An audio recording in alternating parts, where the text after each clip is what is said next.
meron tayong other video about guys sa pagpapalit ng ating belt. So nasira kasi yung belt guys ng ating printer, naputol. Ayan, so papalitan natin ng belt. So order na sila ng dalawang belt. Ayan, so yung belt ng ating printer ay almost siguro mura lang siya. Pero pag binili nyo siya sa store ng mga printer na nagre-repair is medyo mataas na yung prices niya. Okay? So medyo maselan at madaming babaklasin para maibalik itong belt. Kaya naman nasisira yung belt, sobrang tagal na. So madami yung napiprint natin. Ayan, so may problem din pa siya sa, ayan, tingnan nyo. So may mga leak na rin, matagal na kasi itong printer. So try natin para palitan natin yung belt ng printer ng L120. Okay? So baklasin na natin siya guys.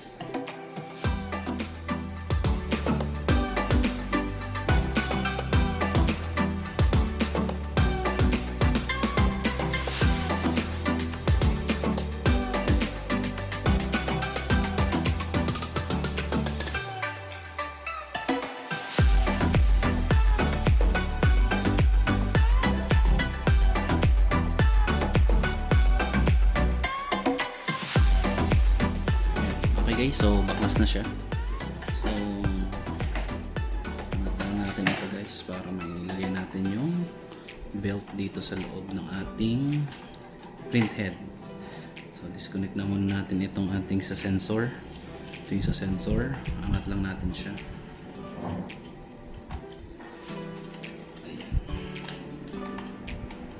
Kailangan siya. So kailangan natin tanggalin yung ating, ayun, kailangan tanggalin ito.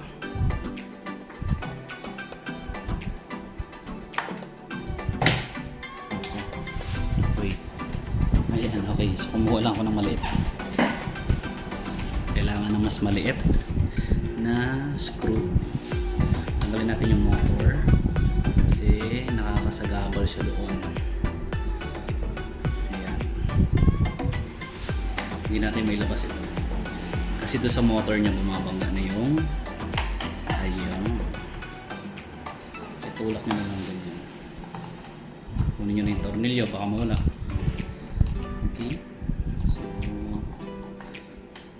pagtatanggal lang ng belt ay pinakamahirap, pinakamadaming baklasin, bukod sa baklasin dumi ng kamay. Yun talaga pag printer ang nasira. So dito natin siya ilalagay. Hindi naman basta-basta lang ilalagay na lang yun. So, yan. Daming mess. Daming angat natin. So, kailangan pa natin magtanggal para may angat siya. Yung mga nakasagara ito guys. Ito yung power. So, kailangan natin magbaklas. Ito pa. Sorry. Itong pulley niya dito kailangan natin bakasin. Yan yung ating table, ang dumi na. Hindi na ako naglagay ng ano, madali naman, alcohol naman nagawin natin. Ito, ang spring na ito, tanggalin natin. So yan yung pagbabaklas nun. Yan, ipupush natin ito. Push natin para angat natin.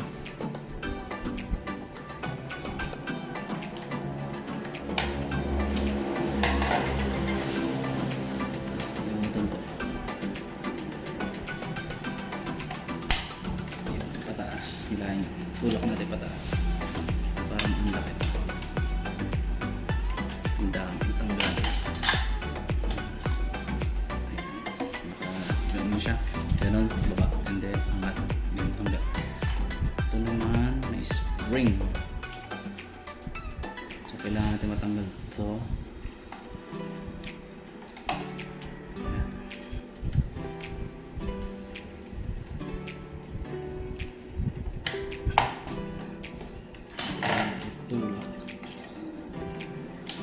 Goodness. Tulak natin. Matanggal natin. Yun. May spring kasi siya guys. Wait ka. Pwede nila. Sik na. Okay. So may spring siya guys.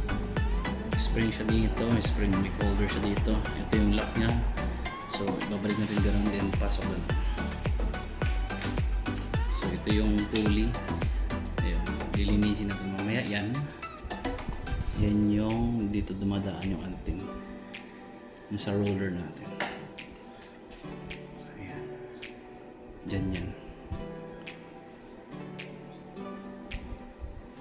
Object yan. Ito. Diyan yan. Nakaganan. Okay. Sige.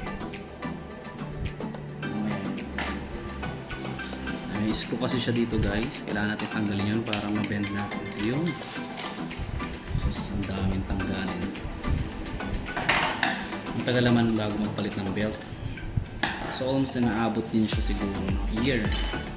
Kaya naman napuputpud siya guys. Yun, mayangatan natin.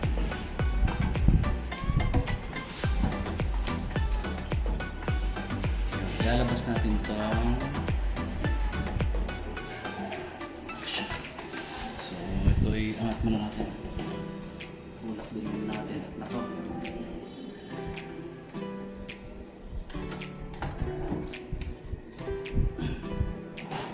May pinupush na dito guys na lock. Ayan. Push nyo lang yun para ma-unlock.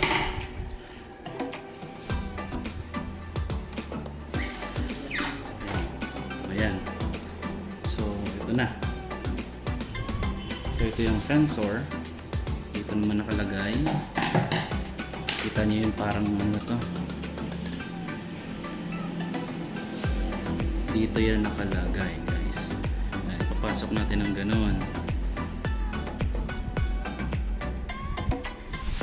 So siya nakaipit na siya dyan. Kaya hindi na siya kailangan rumilis. Hindi ko makita.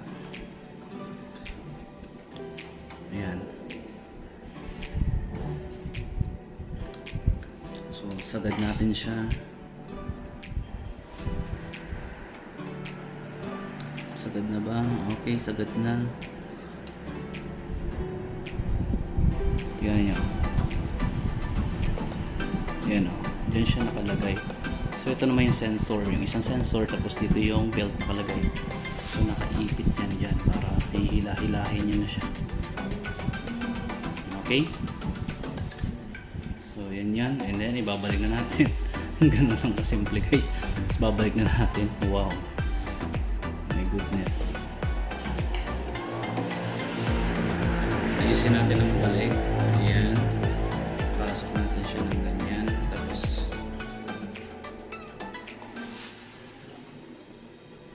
nakaganyan na siya doon. Habaan nyo na. Ayan. Insert natin ito.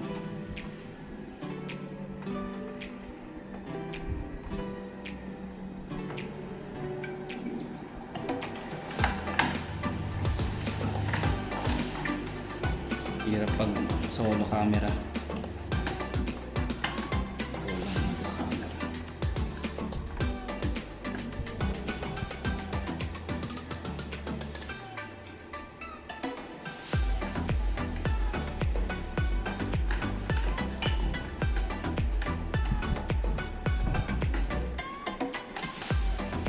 Suot nyo sa ilalim. Tapos din sa taas. Dapat pantay.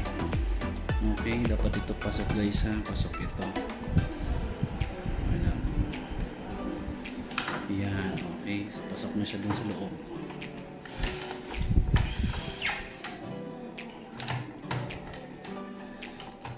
Wait na natin. Ang hirap i-details. Ang dumi na ng kamay ko guys.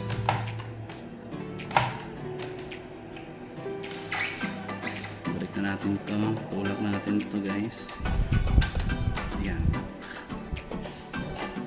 Ayan yung motors. Balik na rin natin.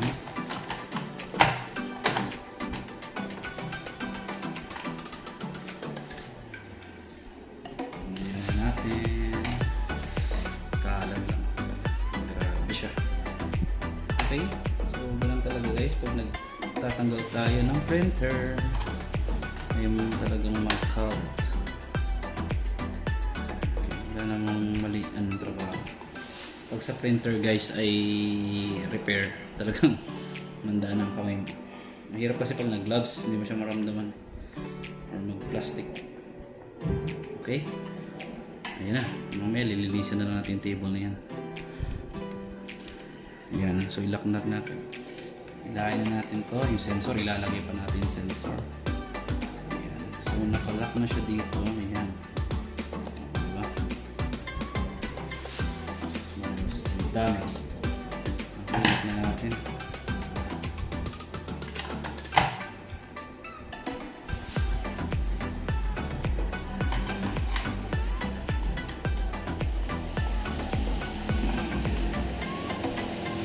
Kailan naman napupunit yung belt na yan guys, ay sa dami na rin ng pag-print. Normal talaga sisira siya, pero matagal siya bago naman masira. Balik na natin ito guys.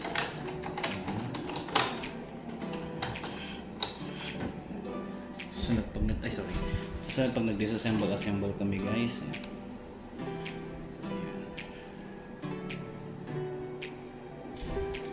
May lock din ito. Lock siya dito.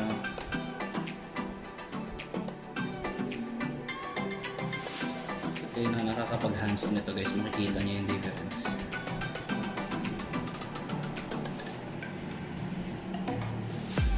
Huli na natin yung sensor. Ano yung sensor? Ito, huli natin ito. Isusuot pa natin yan sa ilalim. Kung magaling kayo magsuot yan, ay okay. Di wow. Kasi kung marunong kayo magsuot niyan, mas maganda. Kahit hindi niya na isama dun sa pag-insert. Ispatan lang natin yan. O nila ko na. Lock sa gilid. And then, mga connectors. So, spring naman ang ating halagay. So, hindi ko mapakita sa inyo. Sobra. Pinocus ko na guys. Ayan. So, yun. Ito yun. Ito. Ayan guys. Ayan. Paano makabit niya. So, insert ko na siya. Tapos, pupush ko lang siya doon.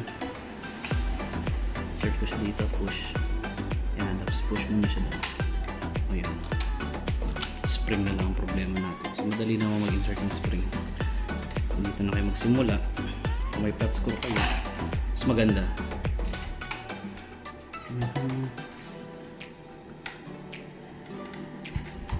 Kahit kamay na lang. Mag-iingat lang yung baka tumalsik. Ayan, so kamay lang. Push nyo pa ganun, tapos pisilin nyo yung ganun. Ayan, so ilalagay na natin si belt. Ayan, so position na natin dito sa motor. Ito yung motor. Ito. Position na natin ito. And then, ito na may napupush naman ito. Ayan, ayan. Napupush naman siya guys. Ayan, pero huwag nyo tatanggalin. Lock muna natin pala para hindi matanggal. I-lock natin. Pag nag-push tayo ito, pansik eh. Ayan. Ayan na higpit lang. Lock lang ng kaunti. Ayan, di ba? Tapos ilagay natin ito si pulley.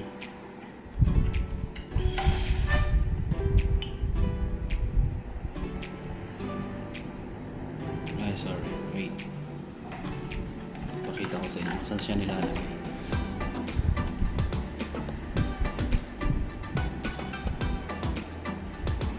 Dito siya nilalagay, guys. Masyadong maliit.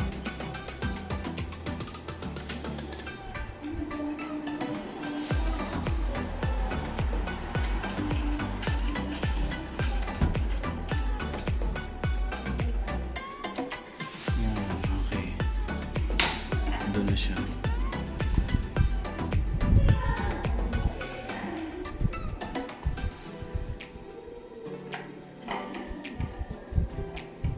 Tapos yung belt mo ay ilalagay natin doon.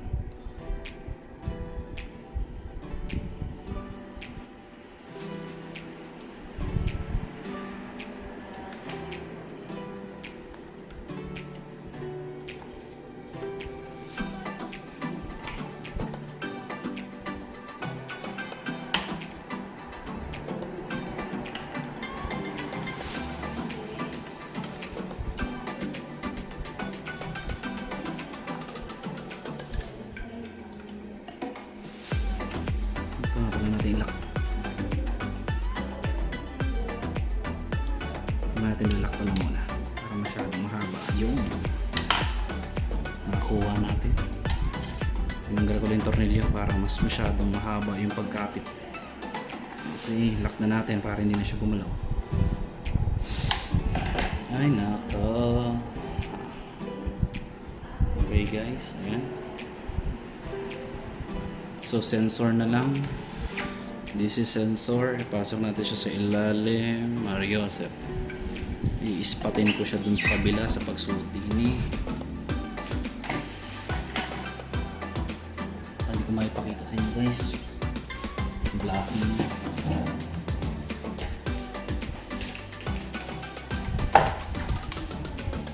Susuot natin siya dito.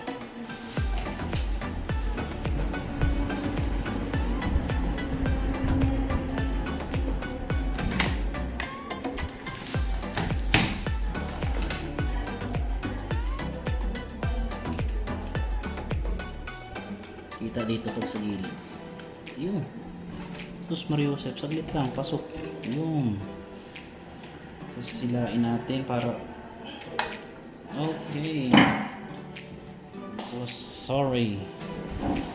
Cost up sounds. Ayan na. Ayan siya guys oh. Susuot mo siya doon sa sensor. Okay.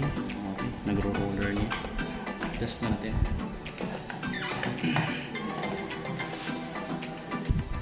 Ayan, okay siya guys. So power na natin. Kinalik ko na yung power niya. Ayan na yun siya. Okay, ayan. So nagkakalibrate na siya. So ganyan lang guys yung pagkakabit ng mga belt na sira. So naputol yung belt niya. Ayan. So lilinisin na lang yung area. Kaya siguro nagtatagas pa yung may mga tirang link, may mga natatapong ink dito sa pagre-refill. So sa pagre-refill nagkaka-problema naman. Okay, so lilinisin natin mamaya yan. So okay na siya guys, umaandar na siya, and then pwede na siya mag-print para magamit na siya. Okay, so salamat sa panonood. So ito yung pag-install ng ating belt ng ating printer L120. Ayan. So ito yung belt, nabibili lang ito sa Lazada. Mura lang siya guys, nasa parang 150 or 250, dalawa. Okay, so yun. So I hope guys na may natutunan kayo doon sa ating video at magamit nyo siya guys just in case na masiraan din kayo ng belt. Okay, so this video guys makakatulong sa inyo to para i-guide kayo. And then kung hindi nyo siya kayang baklasin kasi nga may mga part na hindi natin makita, eh magagawa na ako ng extra video pa paano mag-disassemble ng Epson L120. Okay, so maraming salamat guys. Kung nakatulong sa inyong video guys, may super thanks tayo. Just pwede kayo magbigay ng gift. O, bahala na kayo doon. Tignan nyo na lang doon sa GC tuloy. Tignan nyo na lang doon guys sa channel ko. Okay, so maraming salamat. And God bless everyone. Thank you.